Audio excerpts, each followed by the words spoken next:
Hmm.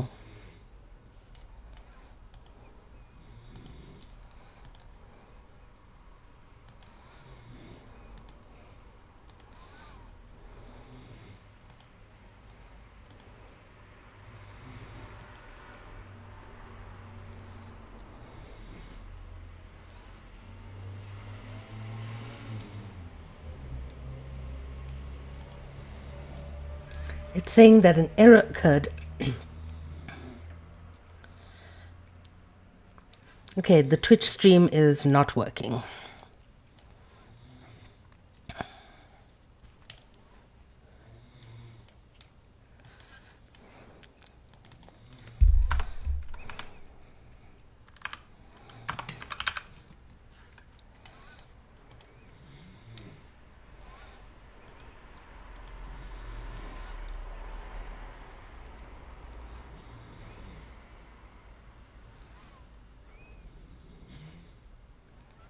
Aha, it was the name.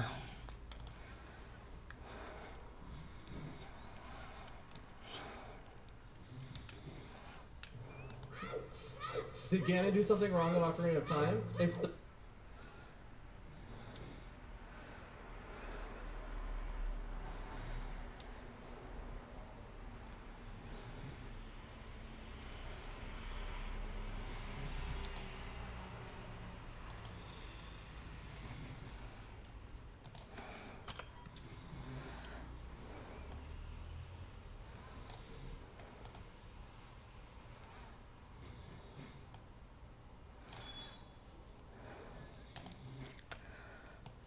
All right. So we are live on the other channels. Please go to one of the others, Twitch, YouTube, or Discord, and you can safely watch it there without TikTok clocking the content. So I'm going to mute up here and go over there.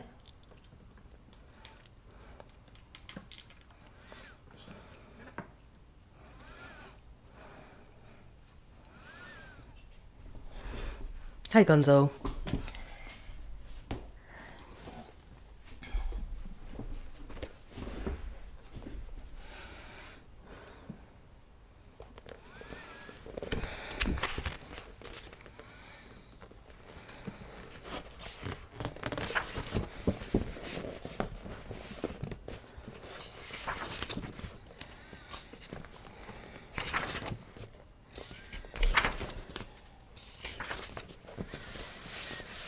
And we're starting it today, so we start with the introduction.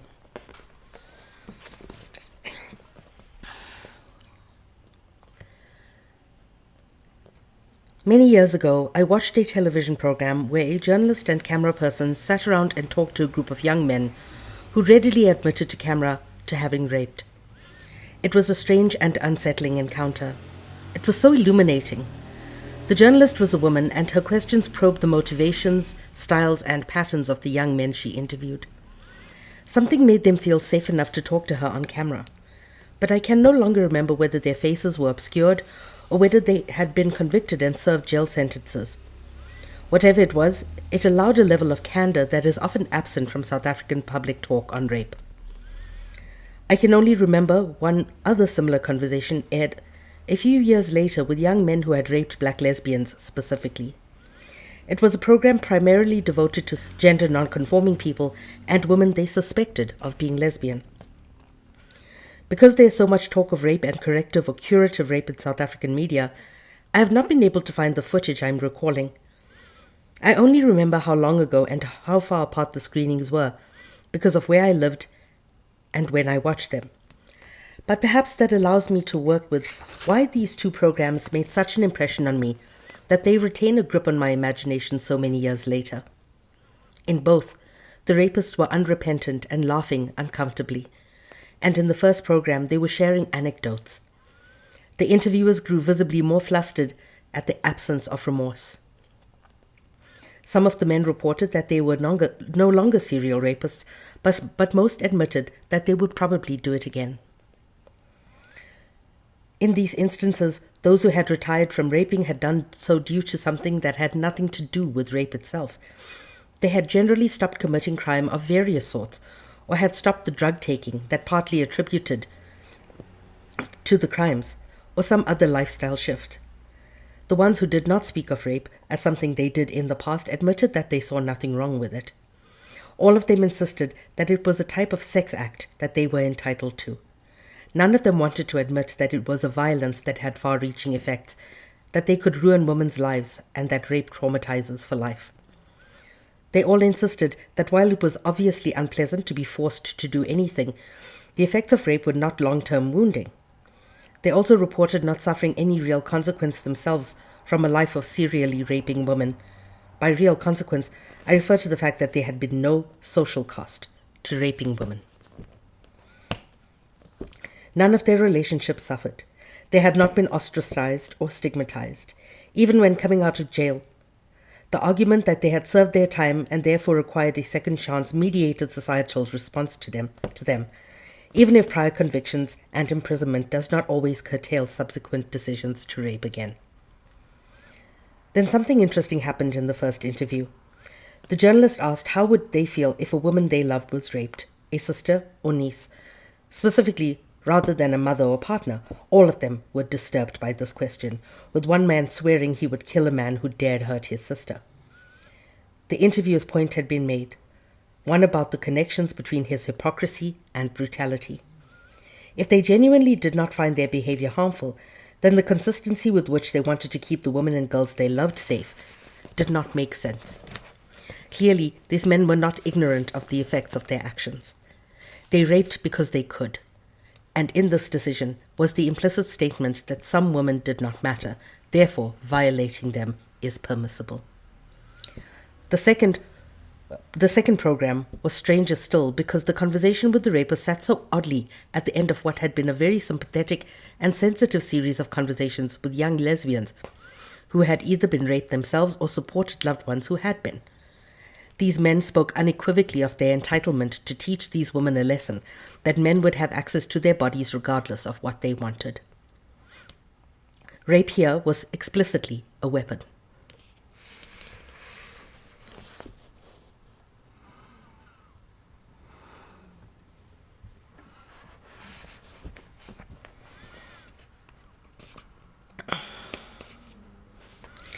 There was no doublespeak, no excuses.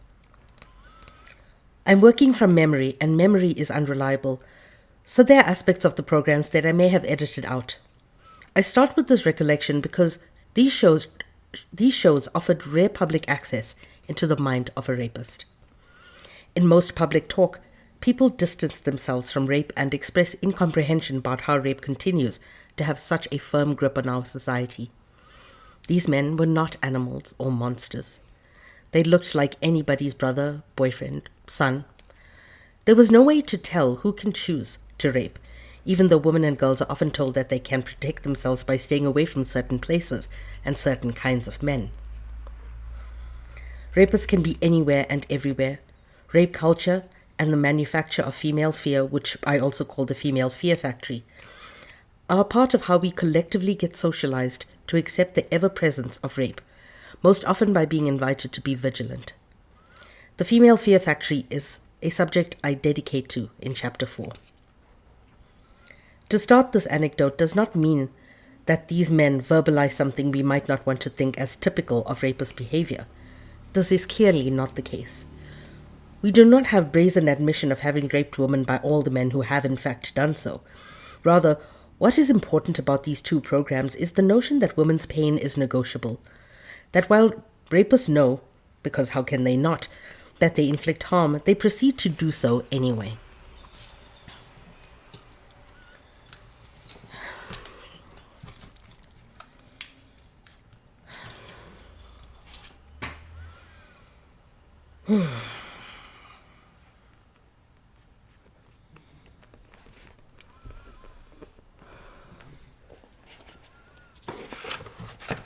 I'm so sorry. I need to put this in the...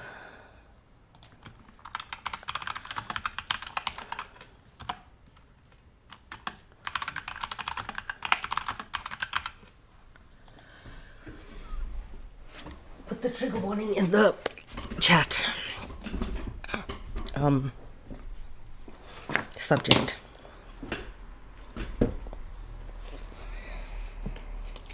And they do so often, knowing that many will line up alongside them to defend them against accusations, requiring evidence and legal reporting.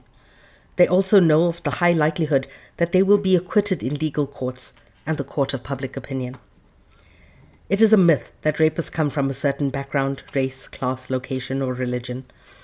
At the same time, there are very specific reasons why so many people continue to believe that some groups of men are more likely to be rapists than others. In the long 2004 public argument with Charlene Smith, former South African President Thabo Mbeki was not entirely off the mark when he insisted that we need to interrogate the automatic links made between black men and rape. And this is a part that I was reading last night in Angela Davis' A Woman, Race and Class. And I think I'll go back to that in a little bit.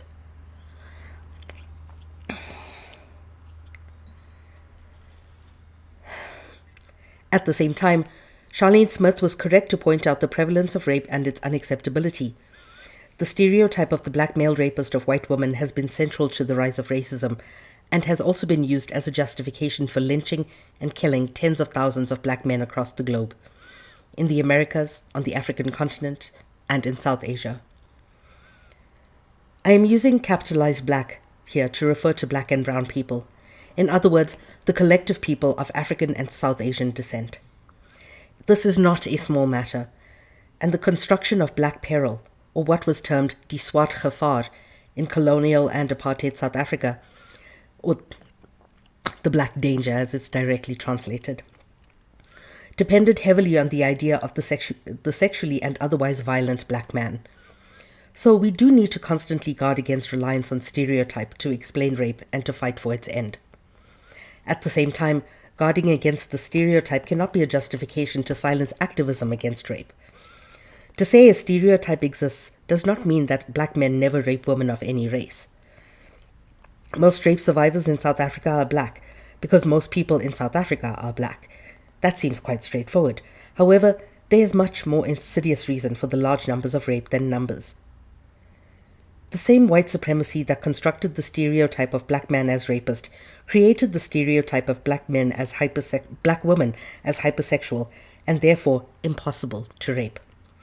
Making black women impossible to rape does not mean making them safe against it.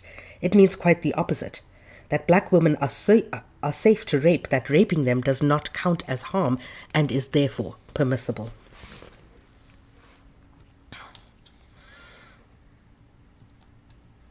Ruby Hamad also talks about this in White Tears, Brown Scars. She goes into the Jezebel stereotype. It also means that it is not an accident that when black women say they have been raped, they are almost never taken seriously and in many instances are just expected to get over it.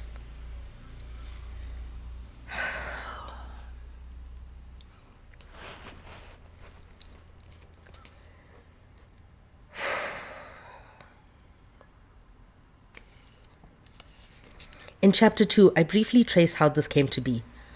I do not expect you to just take my word for it, and if this chapter piques your curiosity, there is a wealth of scholarship that demonstrates how this is true in relation to East African, American, and South Asian contexts too.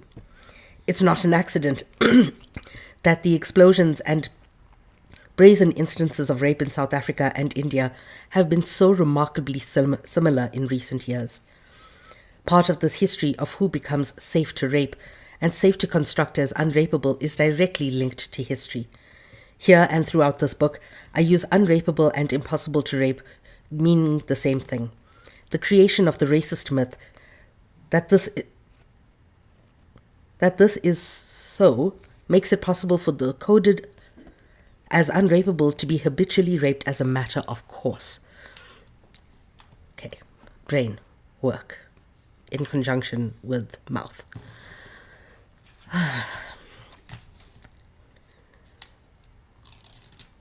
Angela Davis also goes into this. Ruby Hamad has a beautiful explanation of it. But it's also important to note that somebody who has been raped in childhood has a 43% more higher likelihood of being raped again.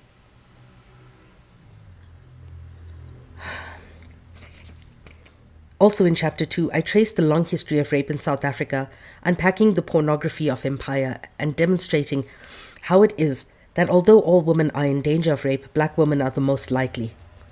It is not for the reasons that it would seem logical or obvious. It has little to do with numbers, and much to do with how rape and race have historically intersected in mutually reinforcing ways. In this chapter, I also showed that these examples are different racist regimes.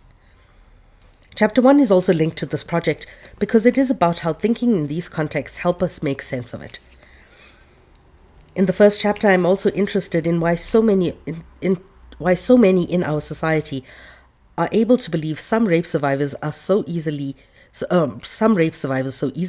and refuse to believe others, especially the white woman crying wolf. Some of this has to do with the myth that real rape looks a certain way, or that all survivors behave in the same kind of ways, or what is called the perfect victim. But, as the chapter shows, there's a lot more to what makes rape stories believable. Ending the rape epidemic in South Africa is going to require that many more people think critically about how seemingly benign behavior enables rape to thrive.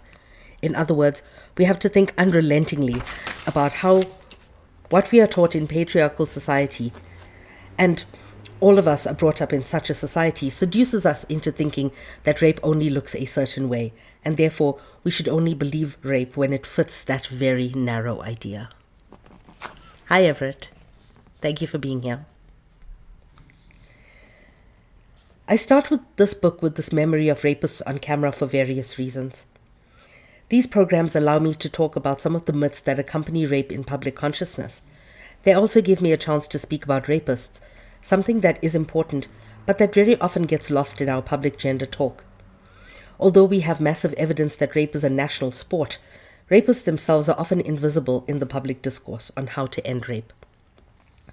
Everybody says we should raise our sons differently, and that is true, but we seldom reflect on how to shift public behavior in today's adults, and even less on how we can individually and collectively sabotage rapists and hold them accountable fully. Instead, public discourse, with minority exceptions, proceeds as though focusing on rape survivors exclusively will end it. It will not. This is a reminder in novelist Kagiso Lesego Molope's quotation in the epigraph. It's also a lesson at the heart of the extraordinary 2012 novel, This Book Betrays My Brother. I'm going to go to the quote by Kagiso at the beginning, which says, "I believe that in South Africa, as in any other place in the world, an honest discussion about sexual assault, women's oppression, and women's safety needs to begin with how we raise men. I'd like to move beyond the developed world's approach to teaching women to empower themselves, because, as I once announced to a room full of appalled first world feminists, telling women to end rape is like telling black people to end racism. It seems counterproductive to me. When your child comes home from school after being bullied, it's best to address the bully's behavior instead of wondering what your child can do to stop it. There are basic behavior patterns that need to be completely altered. Much of what we need to do, I think, lies in what boys learn from both men and women as they grow up."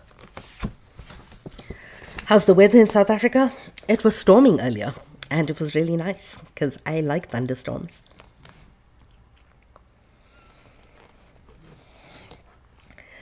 This Book Betrays My Brother is a really good read. More importantly, when we recognize that rape is a huge problem in our society, we have to accept that something in our country enables it to happen. Something makes it acceptable for millions to be raped on a regular basis. That something is patriarchy. However, to say that patriarchy enables and needs rape culture can still be debilitating for many people who want to know what they can do to contribute a significant decline and ultimately the end of rape. But all we can contribute to a country that takes rape more seriously is make rapists less safe, and potential rapists to hesitate. We can ensure that there are consequences, actual consequences. I'm not speaking about the law. Most of us can do little about the law, about forcing the criminal justice system to take rape seriously. So if that is the only consequence we imagine, we're not going to make much of a difference. Instead, we need to ask the difficult questions and embark on the path that Helen Strauss gestures towards in the third epigraph of this book, where she says, "To what extent is it even possible to resist and transform the social languages into which we are born? More to the point, how does one challenge the gendered norms that lead to the formation and sanctioning of patriarchal and violent masculinities?" We often place so much pressure on women to talk about rape, to access counseling, get legal services, to process it, but very seldom do we talk about the rapists. We run the danger of speaking about rape as a predatorless crime, or speaking of rape as a crime with a perpetrator that is so strange, so foreign to our senses of what is human that we cannot be puzzled and rendered helpless. We cannot be but puzzled and rendered helpless to fighting rape. Sometimes it feels as if aliens come down to Earth to rape those constructed as feminine and vulnerable, only for them to jump back into their spaceships and return to their planet, leaving us shocked, brutalized, and with inadequate technology to fight back, to make them stop, to hold them accountable, or to act in collective self-defense. And I like that she says collective self-defense, because this is not about fighting a person off physically. For as long as we allow ourselves to talk about rape as a series of isolated, puzzling horrors that happen to women and children, we stop ourselves from really holding rapists accountable. We need to expand the ways in which we think about rape and how to fight it. And something or some things in our society make rape possible, then we can change things. We are society. I like that. We are society.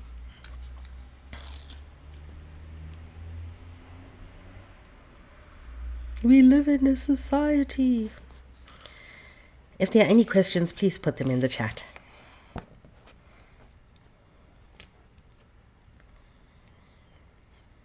This book is my contribution to that public conversation on how to curb rape and how to hold rapists accountable, how to understand this phenomenon that holds us hostage, and how to stop the cycles of complicity that keep us here.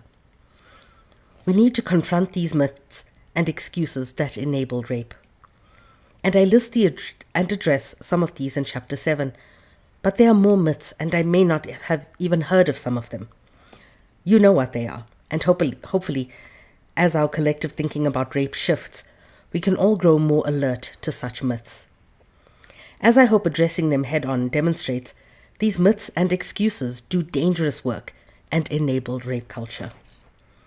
Chapters 3 and 8 address post-apartheid South African public cultures that enable and make excuses for rape. Rape survives and flourishes in our country because it works and because there are very specific ways in which collective behaviors make it seem okay. While we cannot unmake history, we can directly confront those aspects of our current collective behavior that support rape culture. Violence of different kinds have long history in our country as both assault and self-defense. In Chapter 6, I look at child rape, focusing on what is so striking about our response to these. I argue that we often pretend that there are mild rapes and brutal rapes, terrible but understandable rape, versus inexplicable and inexcusable rape. When we do so, we often speak of the rapes of children and old women as the worst kind. Yet, they form part of the very fabric of rape in the country. They are neither rare nor different in their brutality. All rape is brutal. Yet, they form part of the... It is not possible to speak of some rape as the worst without suggesting, at the very least, that some rapes are understandable. But this system of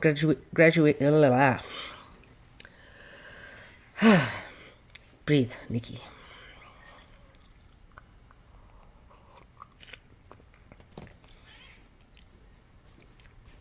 But the system of gradation goes to the heart of the problem. It will never be possible to eliminate rape, considering the most brutal, without dismantling what makes rape not just possible, but permissible. There's not much we can do about the past, but there's a wealth of different options in the present. If we are as seriously disturbed by rape as society says we are, Grace Musila's comments on this manuscript help me better understand that there are overlaps between designation of some rape as the worst, because they are enacted on bodies of babies and old women on the one hand, and curative corrective rape, both kinds defined by a shared logic of compulsory, literal, and symbolic availability of women to male heterosexual pleasure. In other words, both the responses to the former and the existence of the latter draw from the taken-for-granted assumption that all women should literally and theoretically be available for the pleasure of heterosexual men. That is powerful. Because when you say children, old women, lesbians, that's bad. But what about everyone else? Is it okay to rape those women and femmes?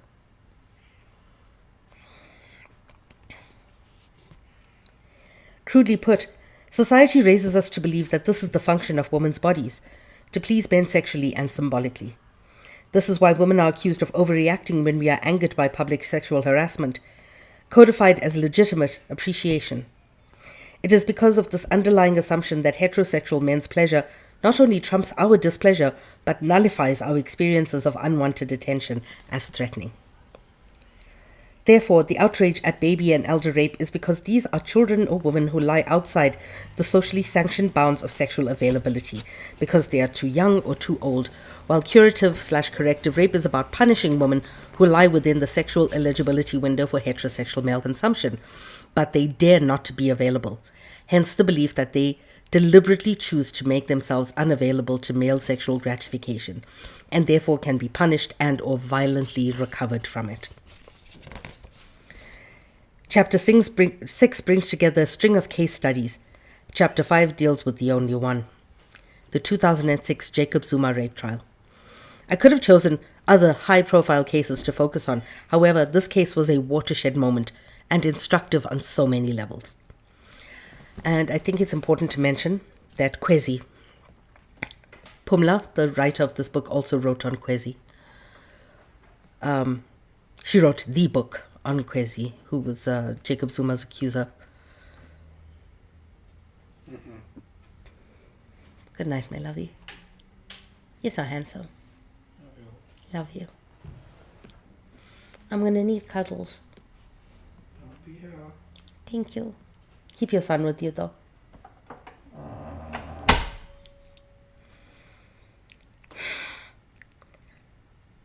Pumla, who's the writer, and Kwezi were very, very close friends.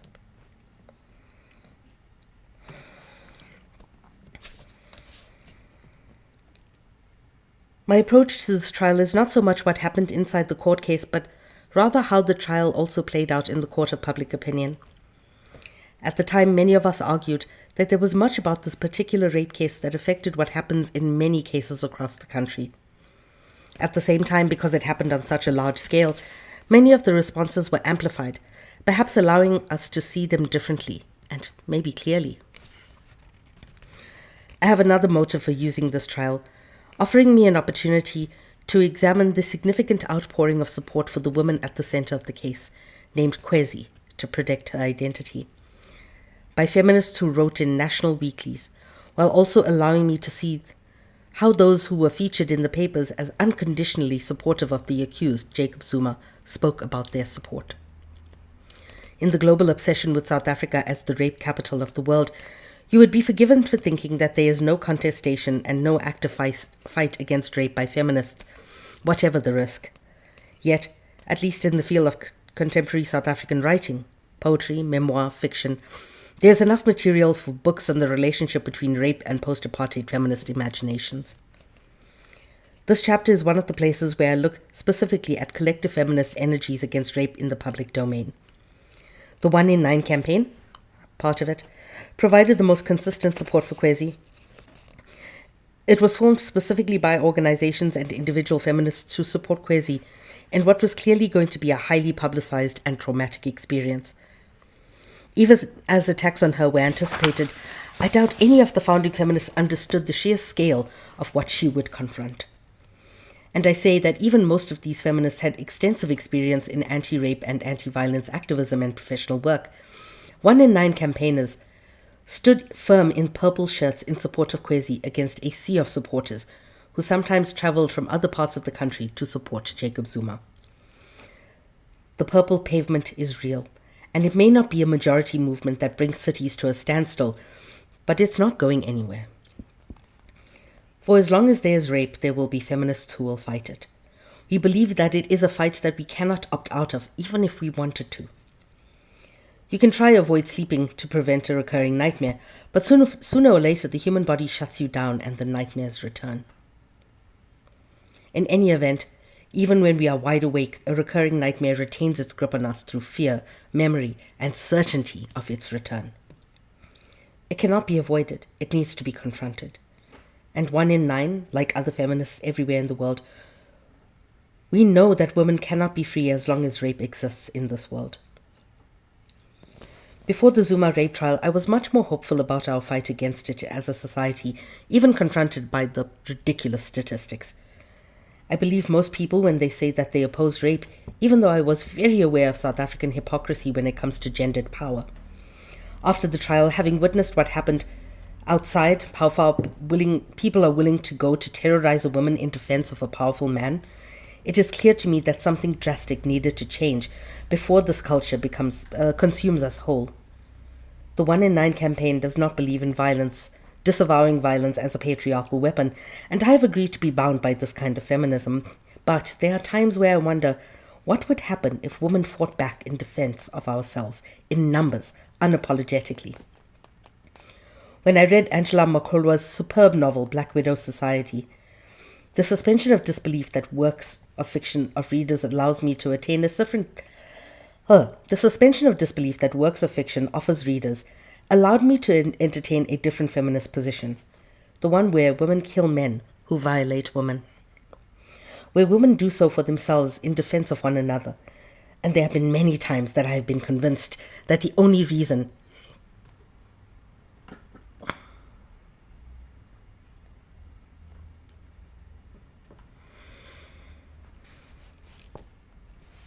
that patriarchal siege continues unabated is because violent men know women will not rise up, take arms, and collectively defend our own. It feels true sometimes. However, I also know that it doesn't make sense. Everywhere in history, there's evidence of people who defended themselves, broke regimes down, yet globally, white supremacy persists. Audre Lorde, whom a dear friend and sister prays to as the Holy Mother full of fire, reminds us that the master's tools will not dismantle the master's house. Violence is the master's tool. This is something that she and I have disagreed on publicly. On public forums, we have argued about this. Any question?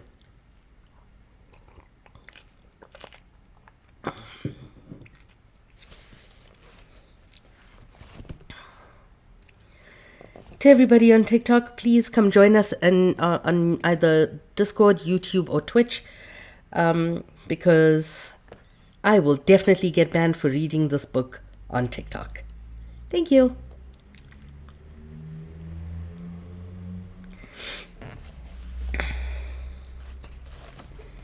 We need new tools, not in place of, but in addition to the current anti-violence strategies that we have.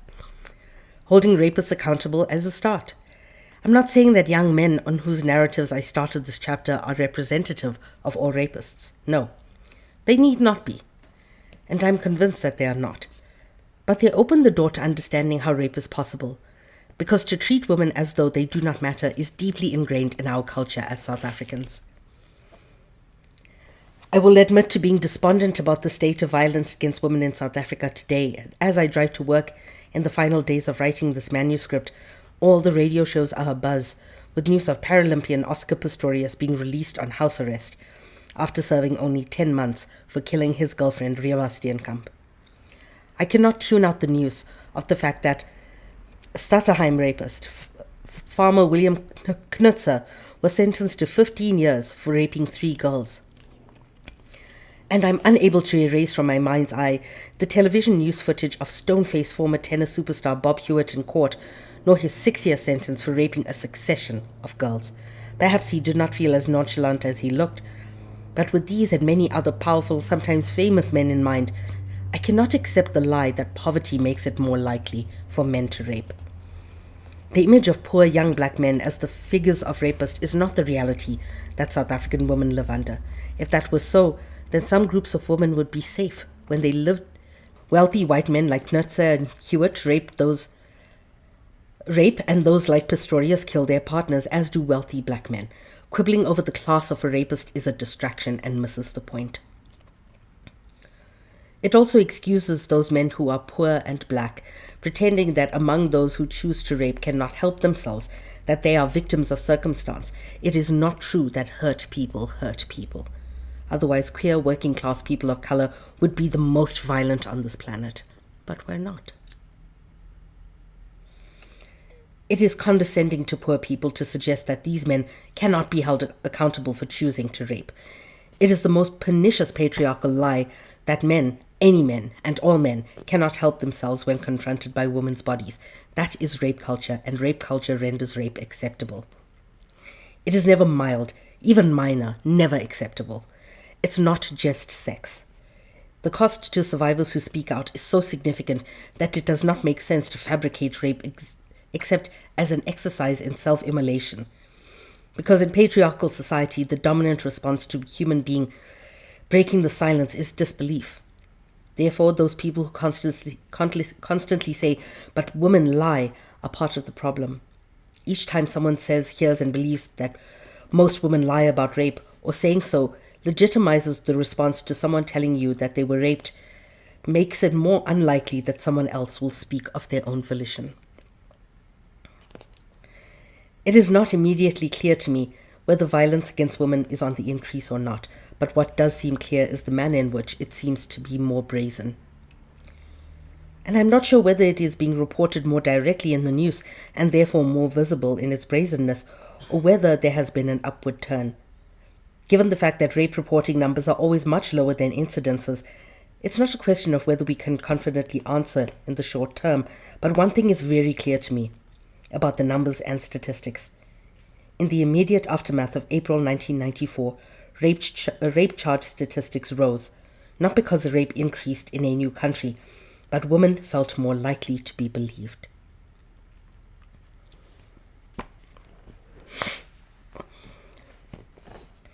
We all believed that political power would make this possible, that freedom would mean the police force and criminal justice system would belong to us too. Many black women could not go to a police station to report rape as readily under apartheid, whether their rapists were white or black. Nothing about apartheid made black women feel valued or taken seriously. The statute of limitations was 3 days. Apartheid law treated women as minors who could not make any significant decisions about their own name or enter a contract for themselves. It punished those women who entered professional life for getting married. Black women teachers would lose their access to permanent employment as soon as they were married, exposing them to increasing vulnerability if the marriage did not work. Sindiwe Maqona's autobiography, To My Children's Children, and Forced to Grow, are incredible illustrations of what could happen when a woman teacher plummeted into poverty because she is married and her husband abandoned her and the children. Maqona's autobiographies are worth reading for many more reasons, in addition to these. At the same time, women's activist autobiographies are rife with examples of how frequently sexual violence, rape, and the threat of rape was used as a form of torture. How could women then trust police officers, some of whom had this approach to rape, and some of whom were proud rapists themselves, to do anything for them when they had been raped by non-policemen?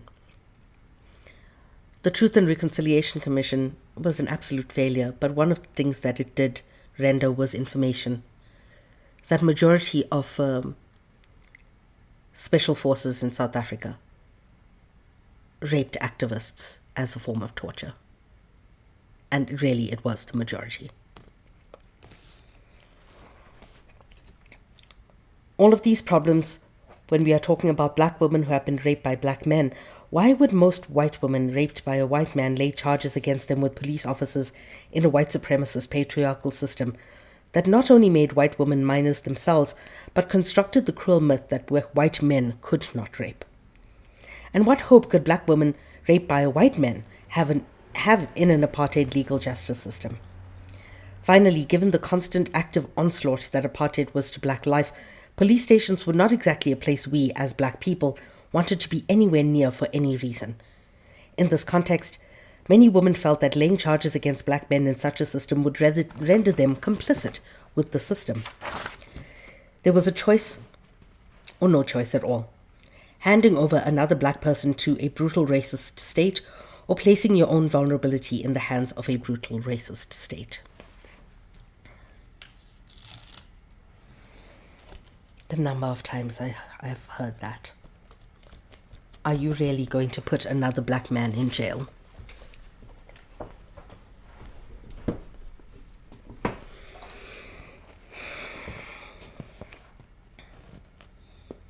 This was not a state that invited confidence. For vulnerable people who were not women, reporting rape also meant dealing with the kind of incomprehension and humiliation that comes with masculinity culture, such as questioning of a man's own masculinity if not being able to defend himself against another man's violation. Rape is an exercise of patriarchal violent power against those who are safe to violate, mostly women, girls, and young boys. But also adult men, trans people, also deemed safe to violate. Queer desire and gender nonconformity were explicitly criminalized and policed in apartheid South Africa, thereby dissuading gay men and transgender individuals from reporting it.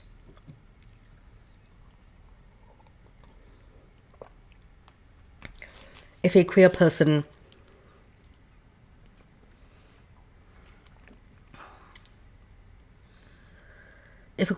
reported rape, they would be arrested for being queer. Just a reminder, come over to Twitch or to YouTube or to the Discord voice chat in the reading room, because the content that we're talking about is not safe for TikTok.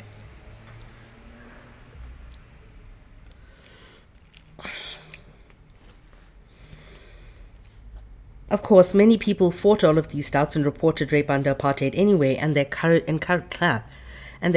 is remarkable. I remember holding hands with somebody who reported. And this absolutely amazing trans woman, very closeted under apartheid, but her name was Leslie. She was killed in the last days of apartheid.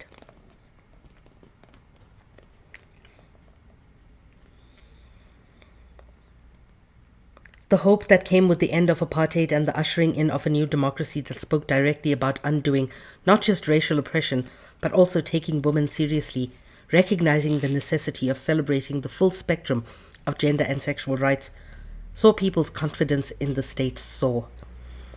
It is therefore not surprising that rape survivors expected that the post-94 criminal justice system could offer them justice.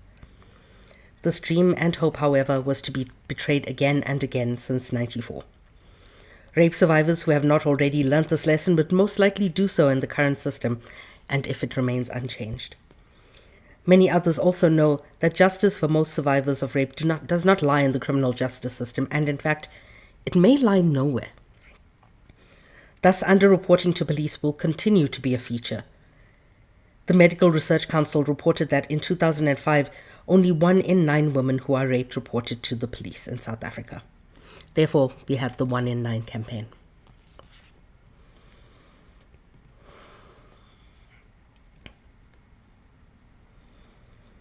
The other 8 deal with their rape differently. The mistrust of the criminal justice system is clear as they seek medical, counseling, and other assistance to deal with their trauma, to find healing, resolution, and sometimes even justice. We will never know how many survivors remain silent, foregoing assistance of any kind. Many of us try to understand why rape is such a big part of South African contemporary life and why it may be on the rise. Speaking as one of the panelists at the 2013 Thabo Mbeki Foundation International Women's Day event,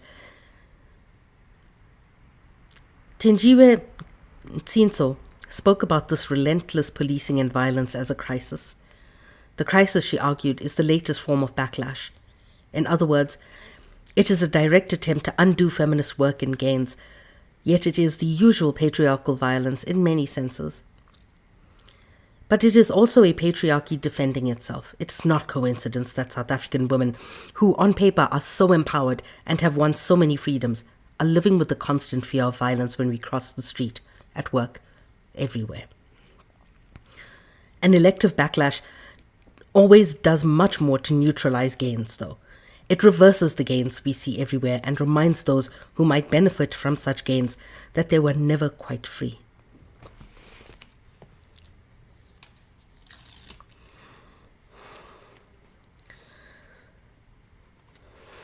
We can see the same thing in the US with the black president and the constant violence by police and others on black children and adults carried across the globe in news headlines. The sheer magnitude also makes us wonder about how much more violence goes unreported. It creates a culture of instability and fear that reminds African Americans that they are never free and that they will pay for each gain. It is not new violence, and its target are not just African Americans, but all races.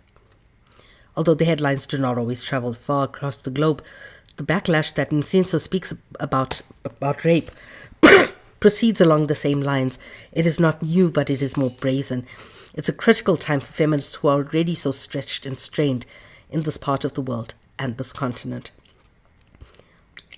In the midst of this backlash, public shaming, and a criminal justice system that betrays them, women are repeatedly invited to break the silence. But there is no silence. We know we live in the midst of a rape crisis. It's time to apply pressure on the men who rape. There's those who make excuses for rapists, those who make jokes and pressure our government to create a justice system that works to bring the possibility of justice to rape survivors and all other survivors of violence. The silence we must now break is the silence around the identities of the rapists in our midst. It is no longer acceptable or convincing to pretend that men who rape women, children, and other men are a small fringe minority of men we don't know.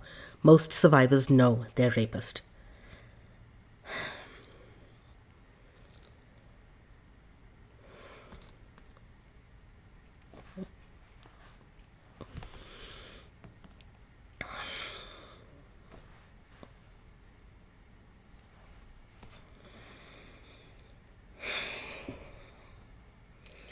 It is simply not possible for a small minority of men to hold a country hostage in this way, and if it is, then we know who that minority is, and if so, they need to be stopped. It's also important for men to choose not to rape, to stop being complicit, and sometimes directly undermining attempts to end rape culture. Like the men we see on the app. You know, those people. Men who are not violent need to stop responding angrily to those who seek to end it, accusing us of blaming all men, requiring that we start by saying not all men. Men who do not rape have nothing to be ashamed of when rapists are held accountable if they are not rapists themselves.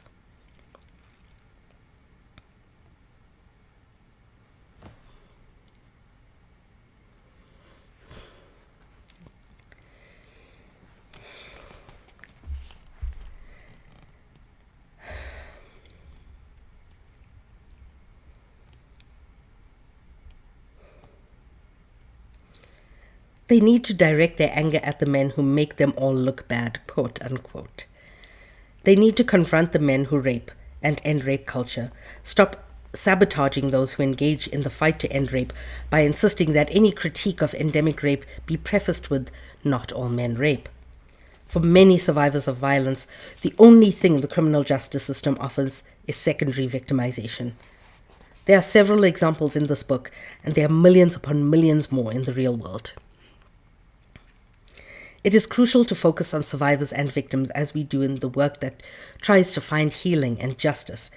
It's crucial to be honest about what we know, to render visible and audible what is obscured, and to pay attention to the many meanings of silence, especially when they point to the limitations of litigation.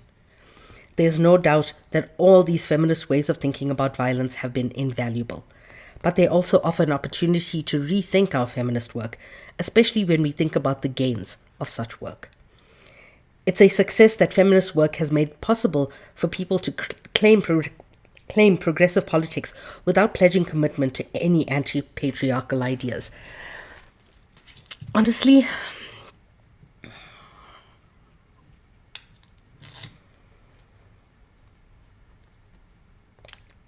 I think, and this is a conversation that I did have with the writer after the book was published, I said, I think one of the things that was not looked at was ego.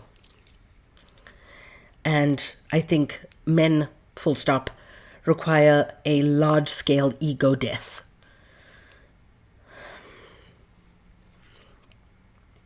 But that's just me.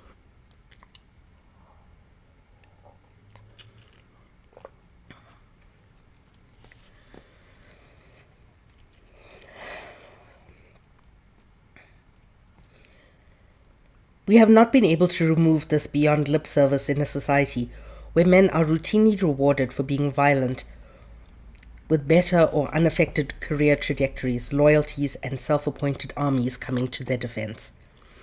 So, as in that much cited poem by Roshila Naya, a poem I inserted into chapter 2 of this book, we need to break the silence on hypocrisy. In South African men, we acquire more kudos for speaking non-sexism and even feminism, but they still go home and act in misogynist ways with no real cost.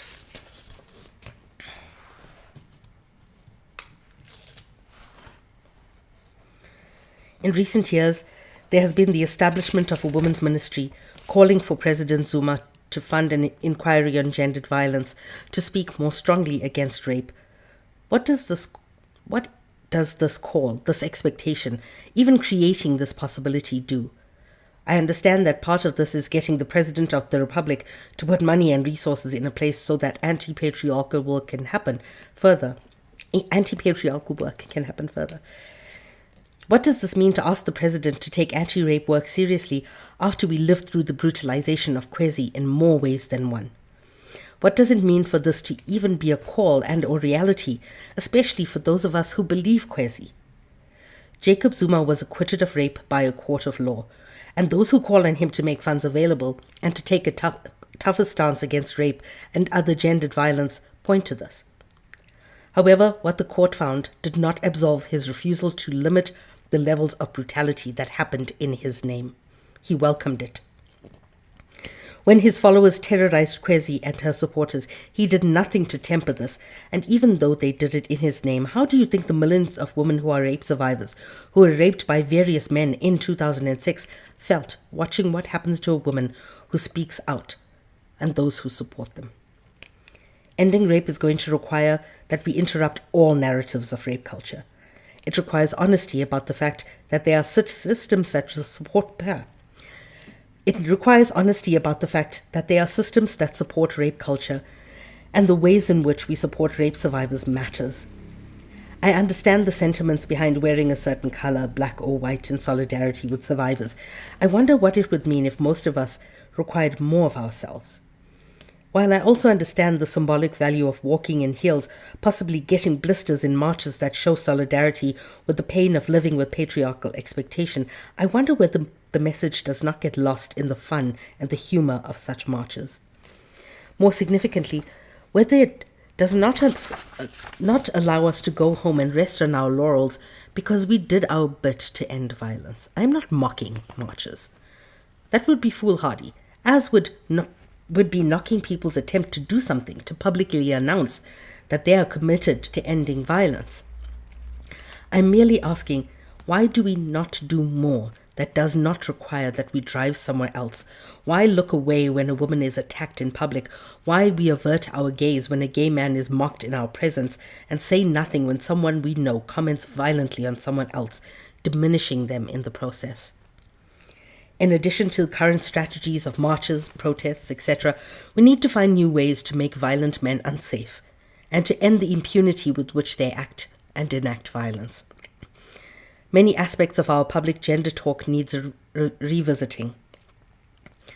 Many forms of violence happen in plain sight and sometimes with the active complicity of spectators. What are we saying to survivors of sexual assault when we ask them to break the silence even when we avert our gaze, when other forms of violence and humiliation of people happen in our presence? How can we shift our perspectives and behavior in ways that make it harder for violence to happen in our presence? How can we render violators absolutely unsafe? Why is it that most of us look away even when the violators are in the minority and the audience in the majority? In a recent conversation where we spoke about rape as an endemic, and where we spoke about the routine abuse of school children by pedophiles in positions of power, one of my friends asked a question and that caused us all to pause.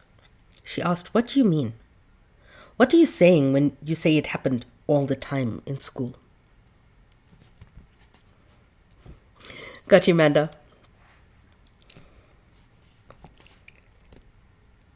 Think about that question for a minute before reading on. What do we mean? What are you saying when you say it happened all the time in school? How do we speak about and respond to violence matters? It happens all the time points to the crisis, debunking the myth that it is shocking and expressed in isolated incidents. That phrasing also suggests that it's commonplace, normal, all the time. It happens. The truth is, it does not just happen. Individuals choose to rape, and they make this choice because it is an available one that is mostly without consequence to themselves. But there is a cost, a huge, devastating cost that comes with rape. A wound that remains long after the physical scars have healed. And what a cost to us to have so many of our people walking around wounded. As a society, we could do so much better. And that is the introduction.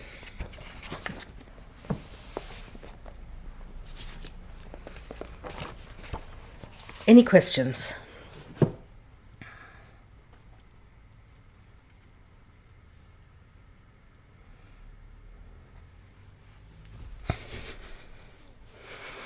Oh, I thought it was Manda.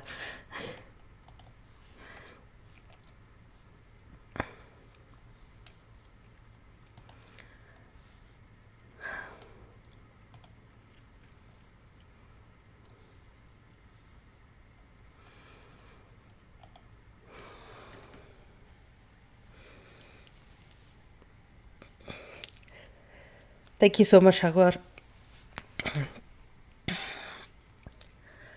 So, yeah, if you can follow me on Twitch and YouTube, that'll be great. I'm streaming more and more on this side as TikTok becomes more, how do I put it? Fascist.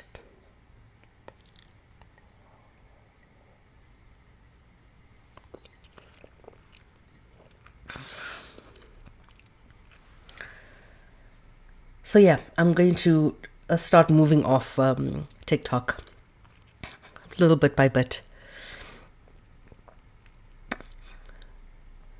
I think I need to make the background clearer for next week. But if you have any questions, yeah, let me know.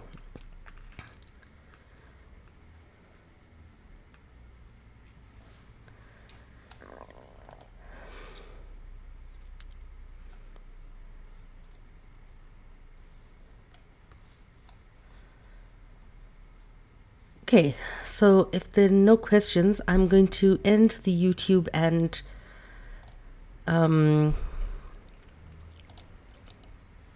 Twitch streams.